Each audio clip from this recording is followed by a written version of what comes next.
എഴുത്തുകാരൻ P J Vincent കൂടി ചേരുകയാണ്. ശ്രീ പി ജെ വിൻസെന്റ്, ഏറ്റവും പ്രധാനപ്പെട്ട കാര്യം, ഒരു പ്രധാനമന്ത്രിക്ക് രാജിവെക്കേണ്ട ഒരു പ്രതിഷേധത്തിന് ആകെ 2-3 ദിവസത്തെ ഇടവേള മാത്രമേ വേണ്ടി വന്നുള്ളൂ ഈ ഒരു നേതാവും ഒരു നേതൃത്വവും ഇല്ലാത്ത ഒരു കുട്ടികളുടെ കൂട്ടത്തിന്. അല്ല, അത് പ്രധാനപ്പെട്ട ഒരു കാര്യമാണ്. 21ാം നൂറ്റാണ്ടിലെ ആദ്യത്തെ വിജയിച്ച ജനകീയ വിപ്ലവം, ജനകീയ സമരം 2011 അറബ് വസന്തമായിരുന്നു. എത്ര ഗവൺമെന്റുകളാണ് ആ പോരാട്ടത്തിൽ കടപുഴകി വീണത്?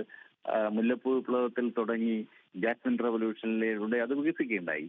അതുപോലെ ഈ ശ്രീലങ്കയിൽ വിദ്യാർത്ഥി പ്രക്ഷോഭം അവിടുത്തെ രാഷ്ട്രീയ മാറ്റത്തിന് വലിയ കളമൊരുക്കി. ബംഗ്ലാദേശിൽ വിദ്യാർത്ഥി പ്രക്ഷോഭത്തെ തുടർന്നാണല്ലോ അവിടെ ഷെയ്ഖ് ഹസീന നാട് വിട്ട് പോവുകയും അവിടെ ഭരണമാറ്റം ഉണ്ടാകുകയും ചെയ്തത് ബംഗ്ലാദേശിൽ. ഇതിന്റെ ഒരു തുടർച്ചയിലാണ് ഇപ്പോഴത്തെ നേപ്പാളിലെ വിദ്യാർത്ഥികളുടെ സമരത്തെയും നമ്മൾ കാണേണ്ടത്. 21ാം നൂറ്റാണ്ടിലെ ഭരണമാറ്റത്തിന് കാരണമായിട്ടുള്ള പ്രധാനപ്പെട്ട ജനാധിപത്യ മുന്നേറ്റങ്ങളിലെല്ലാം ഈ സോഷ്യൽ മീഡിയയിൽ ആക്റ്റീവായി പ്രവർത്തിക്കുന്ന ചെറുപ്പക്കാരുടെ രാഷ്ട്രീയ ഇടപെടൽ വളരെ പ്രസക്തമായിരുന്നു. ഇപ്പം ശർമ്മ ഒലി സർക്കാരിന്റെ പല നയങ്ങളും വലിയ വിധത്തിൽ വിമർശനത്തിന് വിധേയമാകുന്ന ഒരു ഘട്ടമാണ് നിലവിലുള്ളത്. അവിടുത്തെ കെടുകാര്യസ്ഥതയുണ്ട്, ഭരണത്തിലെ സ്ഥിരതയില്ലായ്മയുണ്ട്, തൃണമൂല തലത്തിൽ വ്യാപിച്ച അഴിമതി ഉണ്ട്. ഈ ഇന്ത്യയിൽ തന്നെ നമുക്കറിയാം, ഇന്ത്യ അഗൈൻസ്റ്റ് കറപ്ഷൻ എന്ന മൂവ്മെന്റ് ആണ് യഥാർത്ഥത്തിൽ ഇന്ത്യയിലെ ഭരണമാറ്റത്തിന് വലിയ പങ്ക് വഹിച്ചത്. അതുപോലെ അവിടുത്തെ ഈ ജനറേഷൻ ഇസഡ് എന്ന് പറയുന്ന ചെറുപ്പക്കാരുടെ സംഘം, അവര് ഡിജിറ്റൽ നേറ്റീവ്സ് ആയിട്ടുള്ള ഈ ചെറുപ്പക്കാർ, അവര് സോഷ്യൽ മീഡിയ ഉപയോഗിച്ച് ഗവൺമെന്റിന്റെ അഴിമതിക്കും കെടുകാര്യസ്ഥയ്ക്കും എതിരെ വ്യാപകമായ ക്യാമ്പയിൻ നടത്തുന്ന ഒരു ഘട്ടത്തിലാണ് അവിടെ 26ഓളം സാമൂഹ്യ സോഷ്യൽ മീഡിയ പ്ലാറ്റ്ഫോമുകൾ നിരോധിക്കുന്നത്. അതിൽ ഫേസ്ബുക്കും വാട്സപ്പും അടക്കം.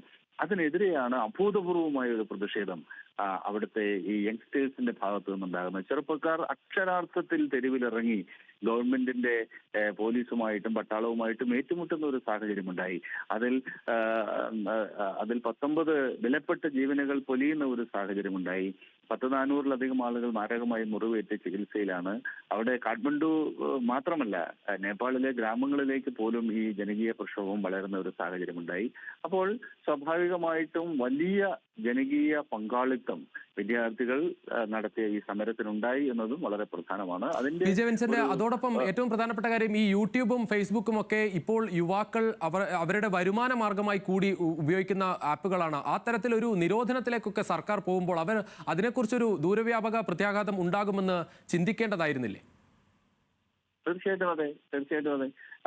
ഈ യൂട്യൂബേഴ്സ് എന്ന് പറയുന്ന ഒരു പുതിയ വിഭാഗം തന്നെ ഉണ്ടായി വന്നിട്ടുണ്ടല്ലോ. അവര് അത് തുടക്കത്തിലൊക്കെ തമാശയ്ക്ക് വേണ്ടിയിട്ടും സെൽഫ് എക്സ്പ്രഷന് വേണ്ടിയിട്ടും സ്വന്തം കാര്യങ്ങൾ പറയാൻ വേണ്ടിയിട്ടൊക്കെ തുടങ്ങിയത് ഇപ്പോൾ അത് മില്യൺസ് ഓഫ് ലൈക്സ് വരുന്നു. അപ്പോൾ അവര് സോഷ്യൽ മീഡിയ ഇൻഫ്ലുവൻസേഴ്സ് ആയി മാറുന്നു.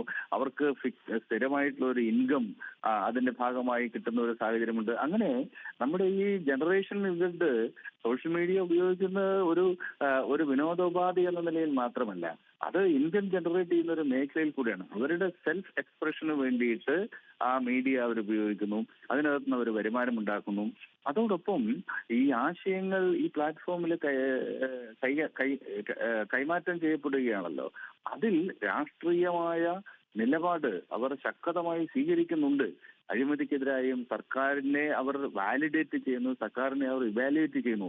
ഈ പ്രക്രിയയെല്ലാം സോഷ്യൽ മീഡിയയിൽ അവർ നടത്തുന്നുണ്ട്. അതുകൊണ്ട് ഈ ഇന്റർനെറ്റിൽ സോഷ്യൽ മീഡിയയിൽ രാഷ്ട്രീയ സമവാക്യങ്ങൾക്ക് അർത്ഥം കണ്ടെത്തുന്ന ഒരു തലമുറയാണ് ഇവര്.